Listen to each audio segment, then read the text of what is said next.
tell us through what the US market has done, because we have seen a couple of shaky days coming in, but all seems to be well for the NASDAQ once again. Well, absolutely. Good morning, Snehi. It was a bright day, in fact, for the NASDAQ also, because when you take a look at the move coming in for the NASDAQ, that is the one that gained around 1.8%, topping the 20,000 threshold as well and posting an all-time high, as well as a closing record. So that's the move coming in as far as NASDAQ is concerned.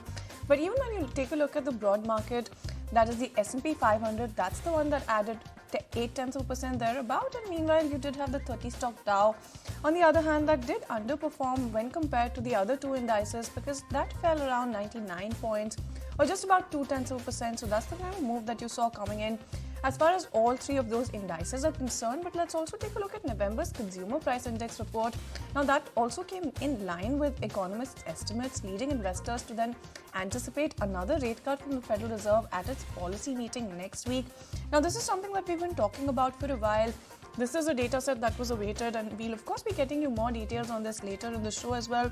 But for now, it was in line with estimates is what we're going to be talking about. Other than that, there's of course additional inflation data that awaits us on Thursday morning US time with the release of the producer price index report for November as well.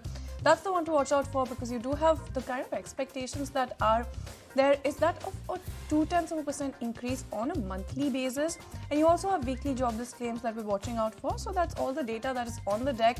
But speaking of what's on the deck, there's also on the earnings front, chip giant Broadcom, home furnishings company RH, as well as retailer Costco Wholesale that are due to post results after the bell as well. So those are the ones that we're definitely watching out for.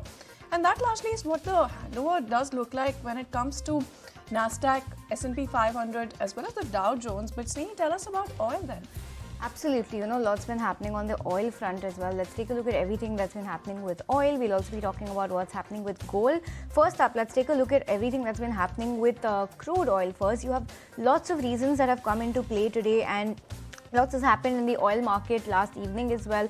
Lots of updates trickling in, but before we do that, let's take a look at what the WTI is up to, and that has crossed that $70 per barrel mark, now at 70.3 as we speak. So that's a big jump coming in on WTI oil. You also have Brent that is close to that $74 per barrel mark, so but a bigger jump coming in on the US WTI oil index. You have lots of action that has come in, and oil prices in general have jumped yesterday after the European Union has agreed to an additional rounds of sanctions threatening Russian oil flows, while a larger than expected build in US stockpiles last week has capped the gains.